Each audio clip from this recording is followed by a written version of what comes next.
Hi everyone, welcome back to Vlogmas here on Making Things with String. My name is Kate, my pronouns are she, her, and welcome to day 20 of Vlogmas.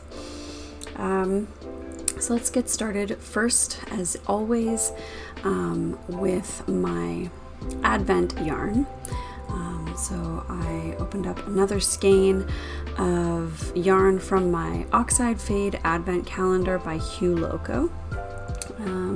Today's colorway was called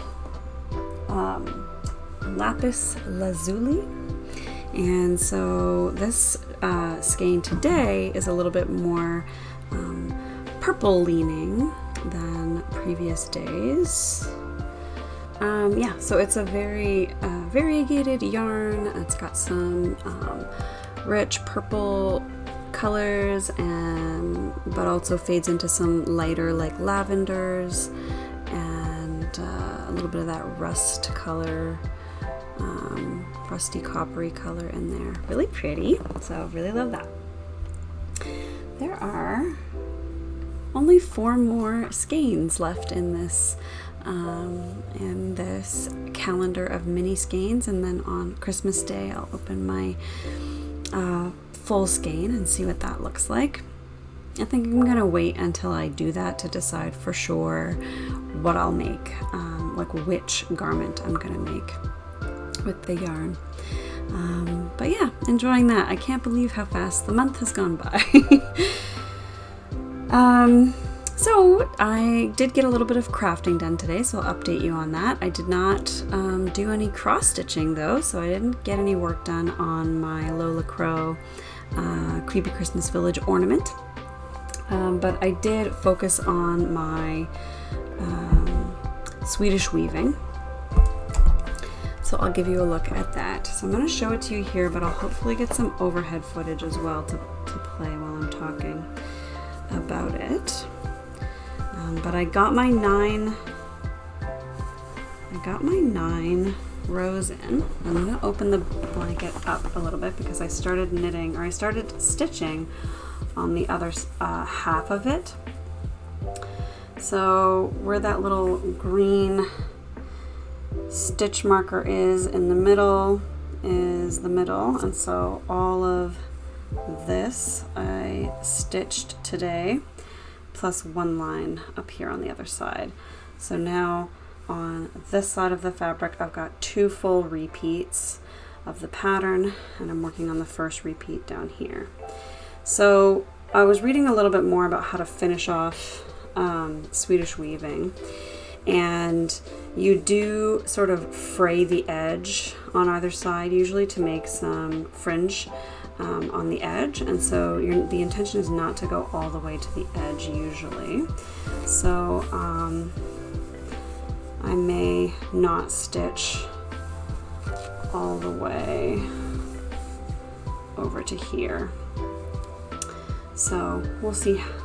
Maybe I'll go and do another one of these zigzags and then have fringe after that down here. But yeah, I'll take a break from holding this up and show you some overhead footage of it now.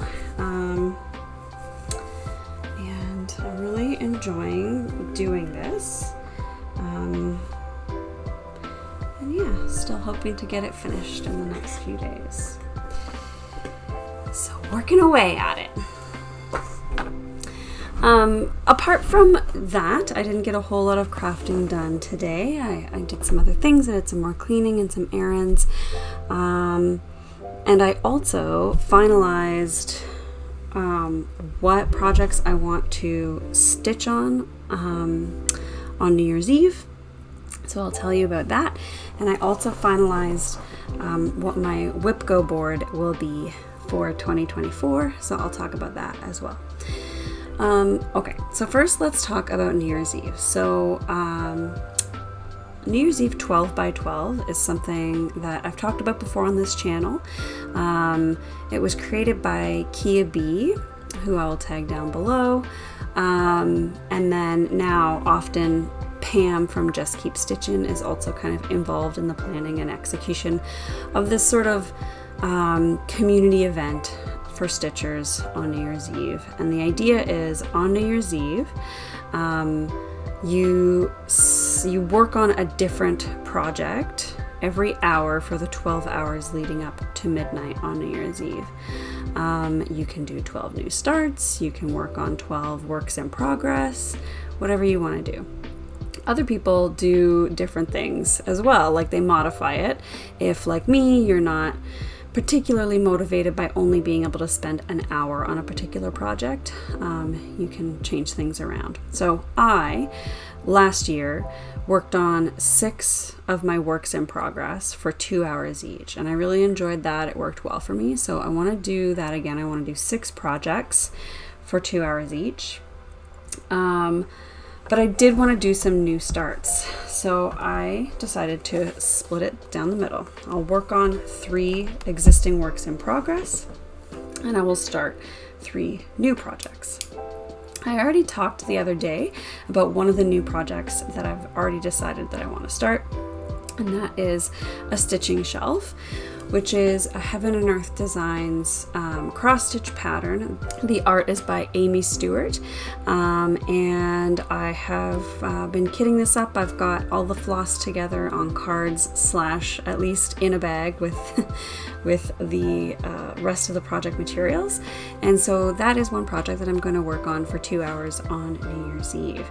I'm using some 25 count Easy Grid Lugana and just the called for DMC, and I'll be stitching it 2/1 tent stitch. The next project that I'm going to start on New Year's Eve is the second half of the 2 Quaker Sisters sampler. So I stitched 1/2 of this pattern already last year, like over the second half of 2022 and into 2023. This is a pattern by Modern Folk Embroidery, and I have leftover fabric and floss from when I stitched the first half, so I'm going to stitch it on the same fabric and floss. So the fabric was called, I believe, In the Shade, and I think it's a 32 count linen by Roxy Floss Co. And the floss is also Roxy Floss Co. I know for sure one of the colors was called Colonel Mustard. I always forget the name of the second color, but if you are interested in what that is, let me know and I can check it out for you and let you know. But it's sort of like a deep mustardy yellow and then a lighter yellow that kind of contrasts with it. And yeah, so I'm going to start the second one so that I have like both of those pieces together. The last thing I'm going to start on New Year's Eve is going to be a little Mill Hill kit. It's called Honey Pot, so I'll put a picture of it here. I purchased this a little while ago, and I've never done a Mill Hill kit. I've never stitched with beads before, and so I thought I'd like to try it out. Definitely something with the beading that I'd like to try before getting to that point in my Mirabilia. So Honey Pot will be like a nice small little piece that should be finished pretty quickly, but it should be fun as well. It's going to be stitched on perforated paper, everything that comes in the kit, which is what I have. So the 3 existing works in progress that I'm going to work on. First of all, I'm going to take Leshy out and put a little bit of work into Leshy, Guardian of the Woods. So that is a pattern by the Witchy Stitcher. I wonder if I have the information about what that one's stitched on. Yep. So Leshy is being stitched on 36 count stone gray linen. I'm using DMC and I'm stitching it 1/2. I'm not going to show you the whips today, but during New Year's Eve 12 by 12, I'll be chronicling sort of what they look like at the beginning, what they look like after the 2 hours. So there will be a video that summarizes that, that will show everything. Right, so yes, Leshy is going to get worked on. I'm also going to pull out my black butterfly sampler, which I started in November. So the black butterfly sampler is by Shaded Stitchery, and I'm stitching this on 25 count Wise Wolf Lugana. I'm stitching 2/2. I'm using a Karen Waterlilies thread called Dark Shadows. I also have Blackboard by the Gentle Art. Technically that pattern has two different very dark shades of floss in it. So I've got 2 different very dark shades of fancy floss that I purchased to go with it. And then my last whip that I'm going to work on New Year's Eve is Ophelia, my Mirabilia pattern.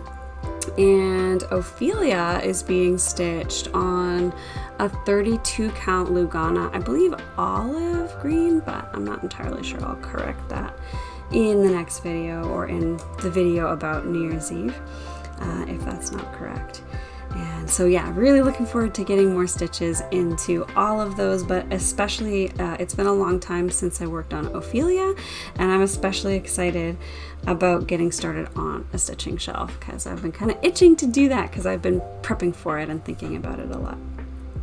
So really excited about New Year's Eve 12 by 12 and getting that stuff done. So yeah, that's the plan. All right, let me show you my WIPGO board. So we can switch to here. All right, this is a WIPGO Notion template, and I got this for free when I purchased, I wonder if it will switch over to the Stitchery. Yeah, I purchased this Stitchery Notion template. I think I talked about that before, but when I did that recently, it came with this free link to a WIPGO board. So I decided to try that out for my WIPGO for this year. It's a little bit small, so let me see if I can make it a little bit bigger. That should be easier to read. So let's get started talking about what WIPGO is in the first place. So WIPGO was created by Jessie Marie Does Stuff here on YouTube. And what you do is you generate a board with 25 squares like this. It should look a bit like a bingo board. So there's 5 columns and 5 rows, 4 rows? 5 rows. 5 times 5 is 25. There's 25 squares. And so what you do is you write in each square some kind of indication of what you're going to stitch when that square gets called. I put projects, specific cross-stitch projects in here. And also a goal for the stitching. This template came with 5 days of stitching as the default goal, and I think I'm going to leave it at that for now, probably, although there's some ornaments later that I might change to be more consistent with what I did this year, because they're on the board twice each, so I want to stitch half of the ornament each time one is called, so I might change the goal to reflect that as well. But yeah, let's go over what projects I have put on my WIPGO board.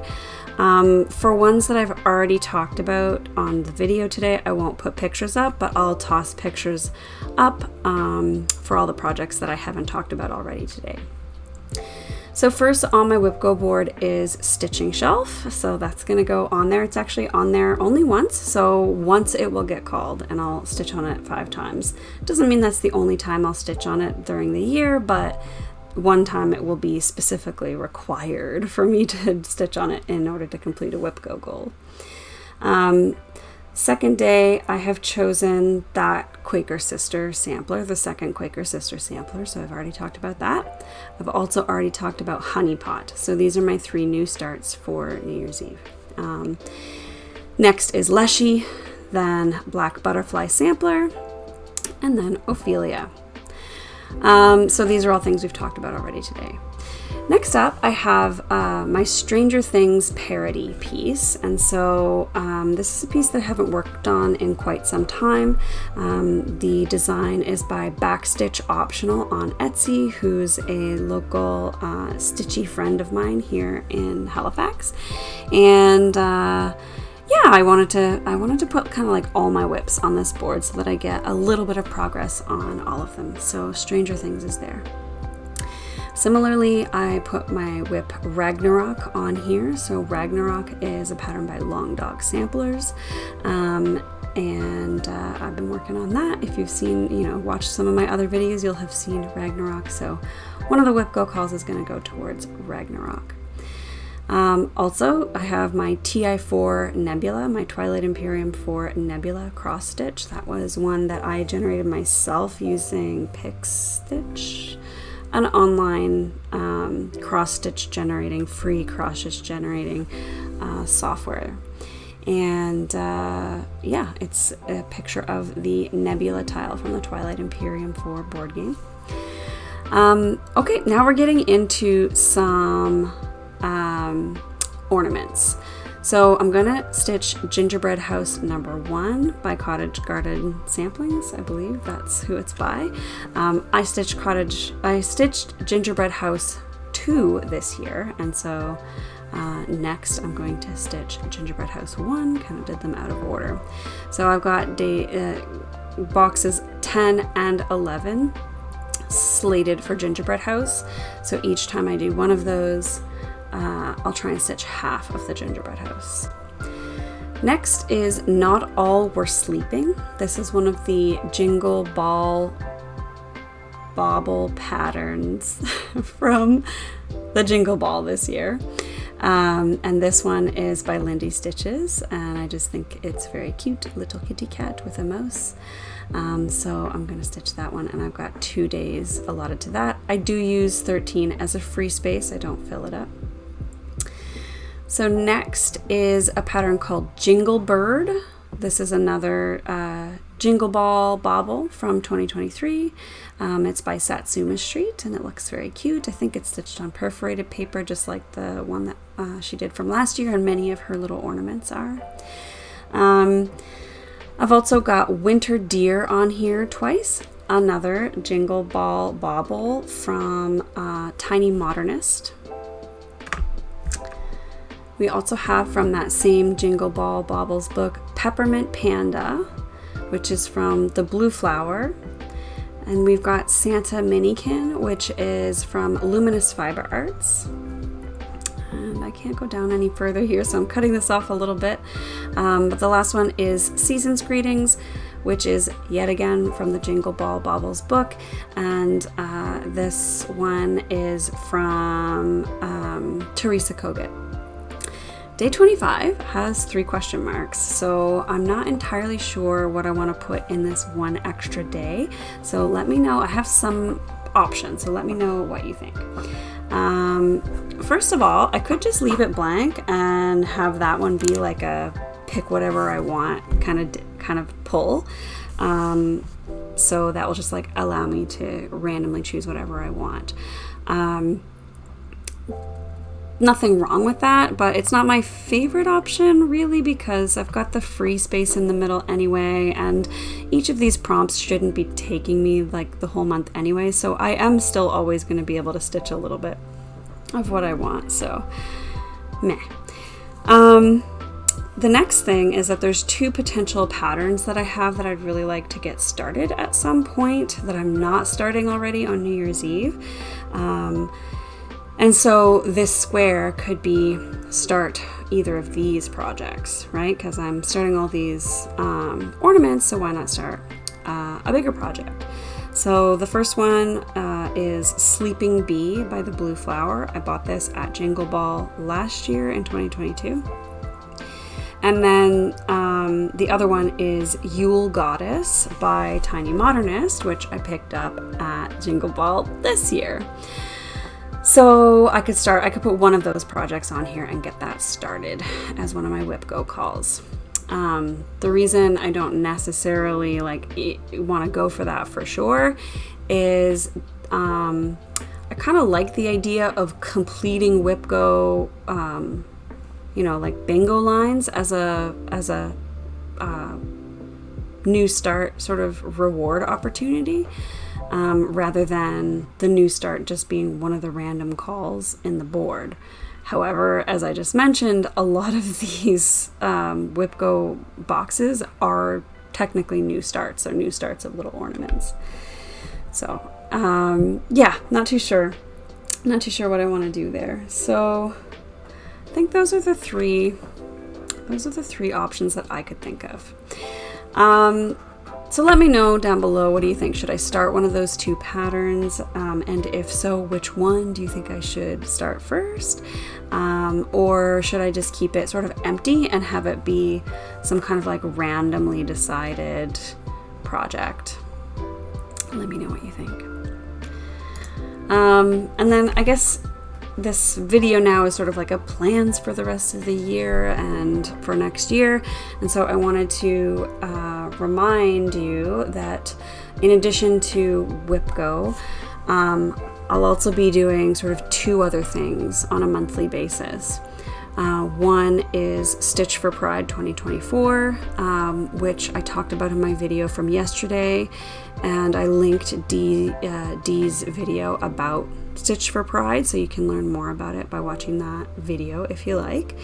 And I'm also going to be stitching 4,000 stitches a month on my Needs No Paint piece, which is a chart by Heaven and Earth Designs. The art is by Jill Clare, and my goal in doing those 4,000 stitches a month on that is to finish it by the end of the year next year.